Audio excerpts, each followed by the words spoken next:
तर गणेश नाईक सारख्या बलात्कारी फरार आहे ही एक बातमी त्या ठिकाणी टी व्हीवर दिसते।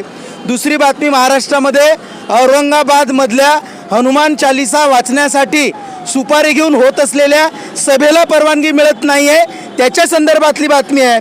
तिसरी बातमी महाराष्ट्रातले राणा कुटुंब हे मुख्यमंत्र्यांच्या घरासमोर हनुमान चालीसा वाचण्यासाठी जात आहेत ती एक बातमी त्या ठिकाणी आहे। आणि चौथी बातमी या ठिकाणी दिसते की अमोल मिटकरी सारख्या आमदाराच्या विरोधामध्ये या ठिकाणी ब्राह्मण महासंघाचे काही लोक त्या ठिकाणी निदर्शने करतात। मला तुम्ही सांगा, या महाराष्ट्रातल्या जनतेला सुद्धा माझा सवाल आहे की या 4-5 बातम्यांमध्ये सर्वसामान्यांचं काही त्या ठिकाणी दिसतंय।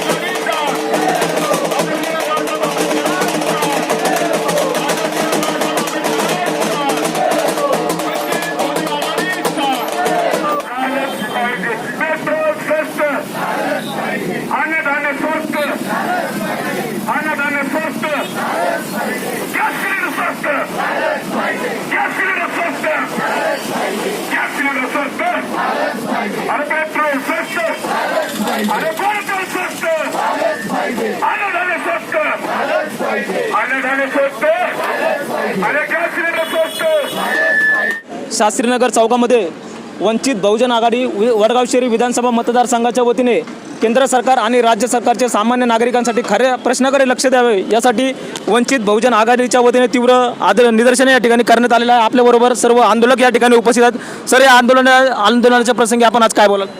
मी थोडीशी या आंदोलनाची पार्श्वभूमी सांगू इच्छितो।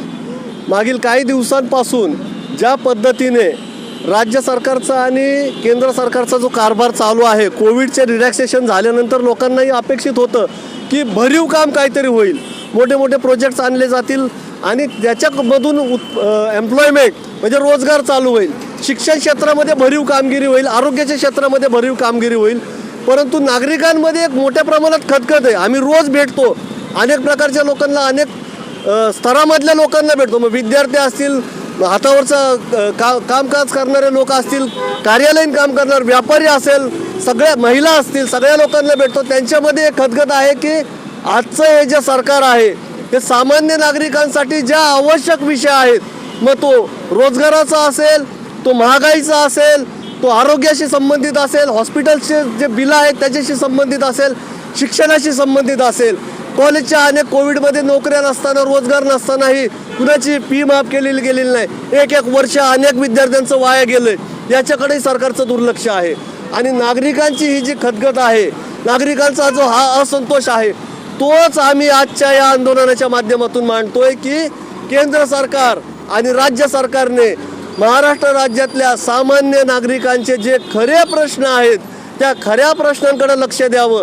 ते जे कलगीतुरा जो त्यांचा आपसात चाललेला आहे, एक उठतात ते दुसऱ्यावर टीका करतात, दुसरे उठतात तिसऱ्यावर टीका करतात आणि भ्रष्टाचाराविषयी ते बोलतात, त्याचे पुरावे नाहीत, काय नाही। परंतु ते तुम्ही जरी करत असला तरी सामान्य नागरिकांचे जे मूलभूत प्रश्न आहेत, जे खरे समस्या आहेत, त्या प्रश्नांकडं आज राज्य सरकार आणि केंद्र सरकारचं लक्ष वेधण्यासाठी म्हणून आम्ही हे आंदोलन या ठिकाणी घेत आहोत। सर, आज 2 महिन्यांपासून जे आपण मीडियावर बघतोय की महाराष्ट्र सरकार आणि केंद्र सरकार एकमेकाच्या विरोधामध्ये घोषणा करत आहेत, पण प्रत्यक्ष नागरिकांच्या जे समस्या आहेत त्याकडे त्यांचं दुर्लक्ष आहे। तर काय बोलला आपण? काय झालं, सर्वप्रथम तर मी तुमचे या ठिकाणी उपस्थित असलेल्या पत्रकारांचे आभार मानेल, कारण आज सकाळपासून तुम्ही टी व्हीवरती बातम्या पाहिल्यात किंवा प्रस्थापित मीडियामध्ये जर तुम्ही बातम्या पाहिल्या तर त्या बातम्या तुम्हाला कुठल्या दिसतील बघा, तर गणेश नाईक सारख्या बलात्कारी फरार आहे ही एक बातमी त्या ठिकाणी टी व्हीवर दिसते। दुसरी बातमी महाराष्ट्रामध्ये औरंगाबादमधल्या हनुमान चालीसा वाचण्यासाठी सुपारी घेऊन होत असलेल्या सभेला परवानगी मिळत नाही आहे त्याच्या संदर्भातली बातमी आहे। तिसरी बातमी महाराष्ट्रातले राणा कुटुंब हे मुख्यमंत्र्यांच्या घरासमोर हनुमान चालीसा वाचण्यासाठी जात आहेत ती एक बातमी त्या ठिकाणी आहे। आणि चौथी बातमी या ठिकाणी दिसते की अमोल मिटकरी सारख्या आमदाराच्या विरोधामध्ये या ठिकाणी ब्राह्मण महासंघाचे काही लोक त्या ठिकाणी निदर्शने करतात। मला तुम्ही सांगा, या महाराष्ट्रातल्या जनतेला सुद्धा माझा सवाल आहे की या 4-5 बातम्यांमध्ये सर्वसामान्यांचं काही त्या ठिकाणी दिसतंय। पक्षाच्या संदर्भातल्या बातम्या या ठिकाणचं प्रस्थापित कोदी मीडिया या ठिकाणी दाखवू पाहते आहे. म्हणजे या सगळ्या बातम्या अक्षरशः महाराष्ट्रातल्या जनतेचं लक्ष दुसरीकडे वेधण्यासाठी या ठिकाणी त्या केल्या जात आहेत. या ठिकाणी वंचित बहुजन आघाडी वडगाव शहरीचे मतदारसंघाचे अध्यक्ष आदरणीय विवेकजी लोंढे यांच्या अध्यक्षतेखाली हे जे आंदोलन या ठिकाणी होते, हे खरं आंदोलन, हे असं जन आंदोलन सर्वसामान्य जनतेने सुद्धा करणं अत्यंत गरजेचं आहे. आपण केंद्र सरकारच्या संदर्भातल्या काही योजना पाहिल्या, महाराष्ट्र सरकारच्या मधल्या जर पाहिल्या तर आपल्या या ठिकाणी लक्षात येईल महाराष्ट्र सरकारने जे 3 चाकी सरकार म्हणतो आपण, 2 दिवसापूर्वी विधिमंडळामध्ये असा एक निर्णय घेतला की जे मोहाचे फुलं असतात त्या मोहाच्या फुलापासून बनणारी जी दारू, आतापर्यंत गावरान दारू तुम्ही हजारो लाखो लिटर दारू फेकून दिली आणि त्या मोहापासून बनणाऱ्या दारूवर तुम्हाला पैसे कमावून तुम्हाला गलेलट्ट व्हायचं आहे म्हणून त्या दारूला तुम्ही विदेशी दारू म्हणून त्या ठिकाणी संबोधताय आणि ती दारू विकण्यासाठी तुम्ही परवानगी देऊ इच्छित आहे. त्यानंतर तुम्ही महाराष्ट्र सरकारमध्ये जर पाहिलं तर आताच अध्यक्षांनी सांगितलं की शैक्षणिक फीच्या संदर्भामध्ये या ठिकाणच्या महाराष्ट्र सरकारच्या आदरणीय शिक्षण मंत्री वर्षाजी गायकवाड मी यांचा निषेध करतोय की त्यांनी जे सर्क्युलर काढलेलं असताना कोरोना काळ तुम्हाला कुठला होता हे सुद्धा तुमच्यासारख्याच्या लक्षात येत नाही. शाळेमध्ये आज आपण फीच्या संदर्भामध्ये जर गेलं तर शालेय प्रशासन असं सांगतंय की 2021-22 या सत्रातली जी फी आहे ती फी आम्ही 15% वजा करू, परंतु 20-21 मधली जी फी आहे ती मात्र आम्ही करणार नाही. म्हणजे यांच्या डोक्याला कळतंय का नाही कोरोना कधी आला? मार्च 2020 पासून या ठिकाणी कोरोना आला. 20-21, 21-22 या 2 वर्षातली फी तुम्ही कमी केली पाहिजे. वंचित बहुजन आघाडीची मागणी होती 50% फी कमी करावी, पण तुम्ही 15% फी कमी केली, तेही फी फक्त 1 वर्षासाठी केली. अशा प्रकारे लोकांना या ठिकाणी फक्त चिवत्या बनवण्याचं सत्र सुरू आहे. या ठिकाणच्या महानगरपालिकेच्या बाबतीत जर बघितलं आपण, PMPLचे जे ठेकेदार आहेत या ठेकेदारांना महानगरपालिका पैसे देत नाही आहे, त्यामुळे ते आंदोलनामध्ये आहेत. म्हणून सर्वसामान्यांची जी PMT बस आहे ती बस त्यांना मिळत नाही. परंतु याच्या उर्वरित परिस्थिती आपण कॉन्ट्रॅडिक्टरी स्टेटमेंट जर पाहिलं तर या पुण्यातल्या किंवा पिंपरीतल्या मेट्रोचे मात्र जे ठेकेदार आहेत ते ठेकेदार मात्र सुखात आहेत. मेट्रो ही आमच्यासाठी नाही आहे, धनदांडग्यांसाठी असलेली मेट्रो या ठिकाणी आहे. सर्वसामान्यांसाठी असलेली PMT ती धाब्यावर या ठिकाणी बसवलेली आहे. म्हणजे आपण जर या ठिकाणी पहिलं शासनाने आता 1 एप्रिलला या ठिकाणचे पालकमंत्री राज्याचे उपमुख्यमंत्री अजित पवार यांनी सांगितलं की CNGचे दर कमी करतो. दर कमी करता बरोबर दुसऱ्या दिवसापासून प्रत्येक दिवसाला CNGचे दर वाढत गेले. आज जर आपण पाहिलं तर CNGचे दर हे 75 रुपयापेक्षा जास्त किलोनी आहेत. डिझेलचे दर पाहिले 102 रुपयापेक्षा जास्त लिटर आहे. पेट्रोलचे पाहिले तर 120 रुपयापेक्षा जास्त आहे. गॅस पाहिले तर 1053 पेक्षा जास्त आहे. ही सगळी महागाई तुम्ही कशासाठी करताय? तर सर्वसामान्यांचं कोणाला या ठिकाणी पडलेलं नाही. या ठिकाणचं राज्य सरकार आणि केंद्र सरकार हे अत्यंत तकलादू आहे. राज्य सरकारमधल्या मंत्र्यांना आणि आमदारांना ED आणि CBIची भीती दाखवली जात आहे. त्यामुळे ते जनतेसाठी सर्वसामान्य जनतेच्या बाबतीत असलेले आंदोलनं करत नाहीत. स्वतःला वाचवण्यासाठी ED CBI येऊ नये अशाच प्रकारचे आंदोलनं या ठिकाणची महाराष्ट्र सरकार करते. म्हणून आम्ही वंचित बहुजन आघाडीच्या माध्यमातून ॲडव्होकेट बाळासाहेब आंबेडकरांच्या नेतृत्वाखाली या महाराष्ट्राच्या आमच्या अध्यक्ष आदरणीय रेखाताई ठाकूर यांच्या आदेशानुसार संपूर्ण महाराष्ट्रामधील सगळ्या तालुक्यांच्या समोर किंवा 36 जिल्हाधिकाऱ्यांसमोर सगळ्या ठिकाणी अशा प्रकारचे आंदोलन अधिक तीव्र प्रमाणात या ठिकाणी होतील अशी मी आपल्याला ग्वाही देतो. आणि राज्य सरकार आणि केंद्र सरकारच्या या आंदोलनाच्या माध्यमातून तीव्रपणे निषेध व्यक्त करतोय.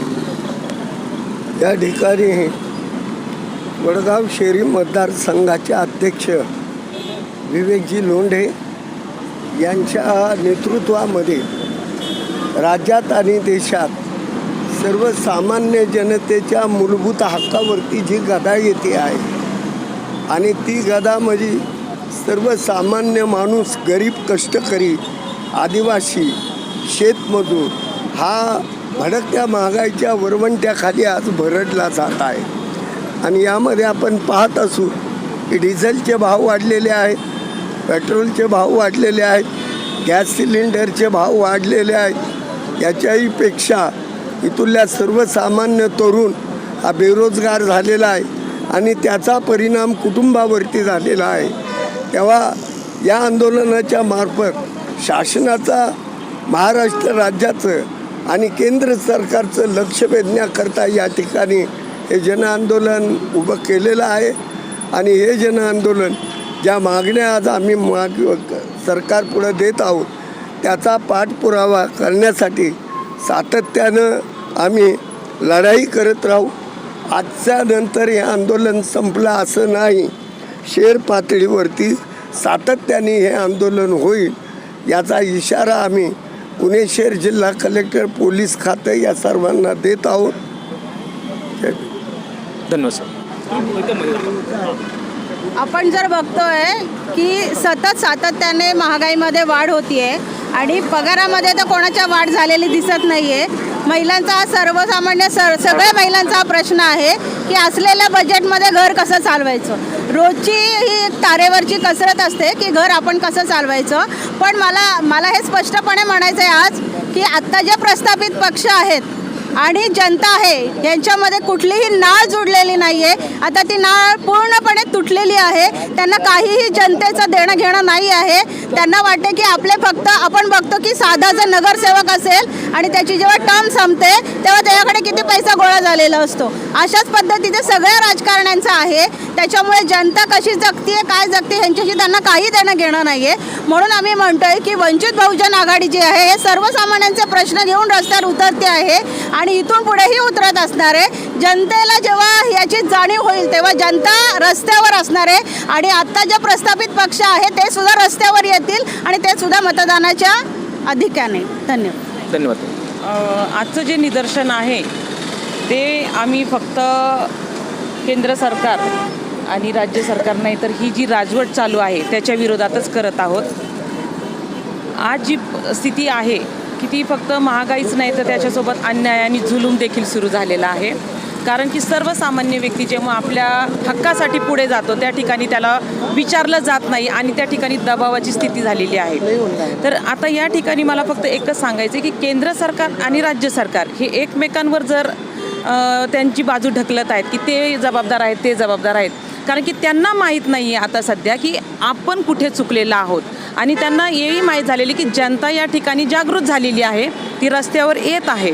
कारण की सध्याच्या परिस्थितीमध्ये आपण पाहतो की कोरोनाच्या दोन वर्षाच्या काळामध्ये की महागाई वाढली.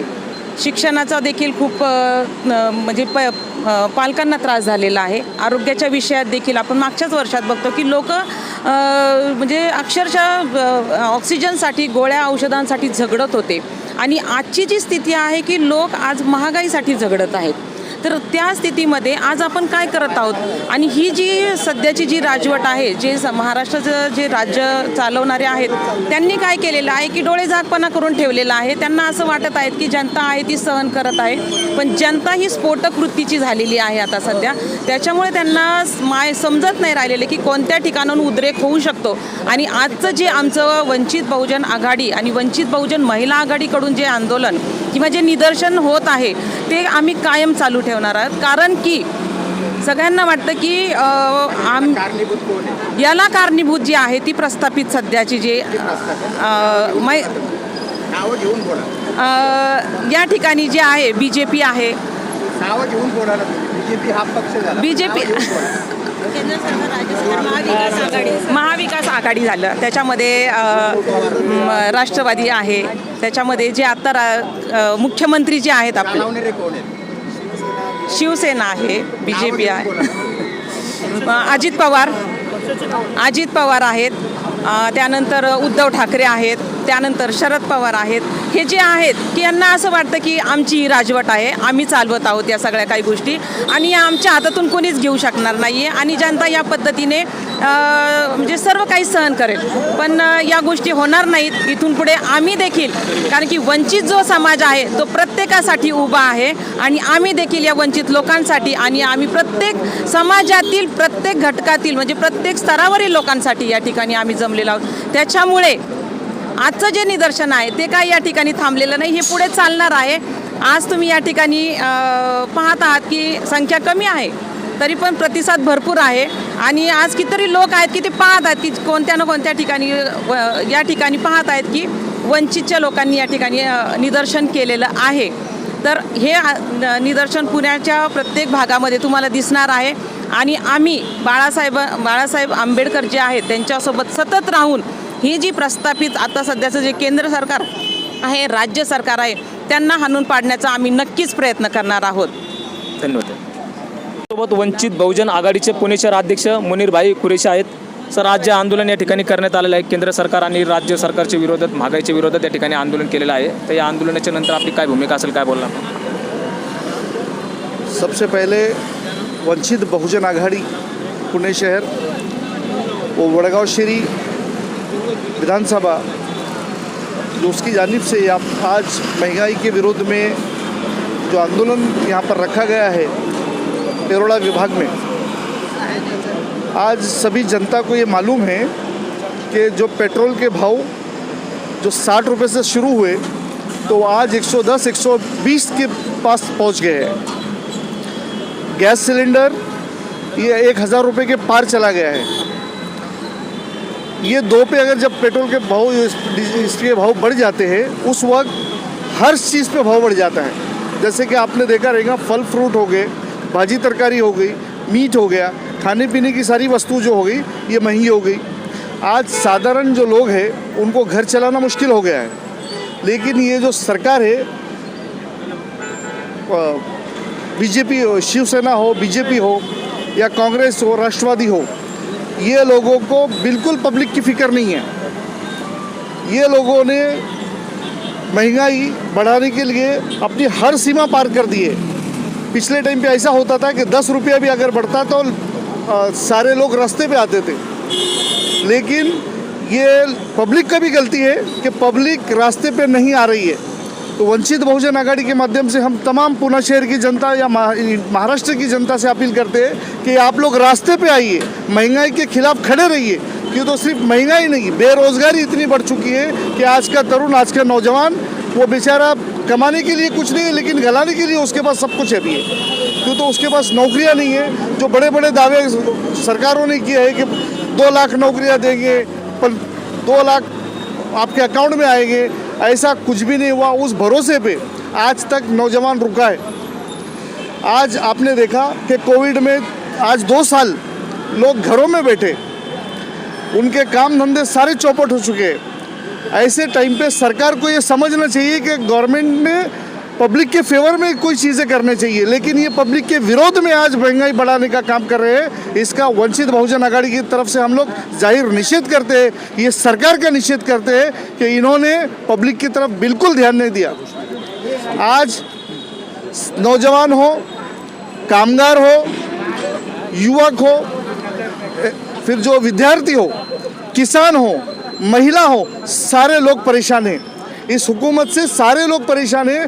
लेकिन इस सरकार को, फेलियर सरकार को इसकी कोई चिंता नहीं, इसकी कोई फिक्र नहीं है.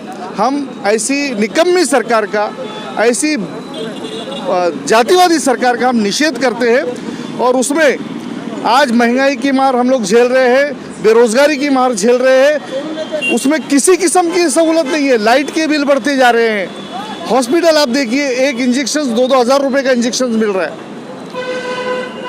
ऐसे हालात में जबकि पब्लिक की सहूलत के लिए होनी चाहिए, उस पर जातिवाद का ये हो गया. आपने देखा रहेगा अभी भोंगे के ऊपर राजकारण चल रहा है. तो ये क्या चल रहा है? देश को विभागने का काम, देश को ऐसे नाजुक स्थिति में एक दंगल की तरफ ढकेलने का काम ये सरकार कर रहे हैं. और मैं समझता हूँ ये सरकार ही कर रही है. क्यों तो अगर कोई भी व्यक्ति, फिर वो उद्धव ठाकरे हो, राज ठाकरे हो या अदर कोई भी हो, अगर वो समाज में तेल निर्माण करने का काम करता है और उसके ऊपर कोई कार्रवाई नहीं होती है, इसका मतलब ये है कि सरकार उससे मिली हुई है. सरकार चाहती है ऐसा कुछ हो. क्यों तो अपना फेलियर छुपाने के लिए एक तो कोविड का सहारा था, अभी कोविड ख़त्म हो गया तो अभी जातिवाद का सहारा, ताकि दंगे देश में हो, दंगे शहर में हो और ये बताए कि जीडीपी गिरने का कारण दंगे, जबकि ऐसा कुछ नहीं है. जीडीपी गिरने का कारण जो है वो आज की महंगाई, आज की बेरोज़गारी और आज की फेलियर सरकार की वजह से है. तो मैं वंचित बहुजन आघाड़ी की तरफ से इसका जाहिर निषेध करता हूं और चेतावनी देता हूं इस सरकारों को कि अगर पब्लिक के फेवर में आज भी काम नहीं हुआ तो वंचित बहुजन आघाड़ी इस सरकार को गिराने का काम करेगी. ये मैं अपील करता हूं. धन्यवाद. वंचित बहुजन आघाडीचा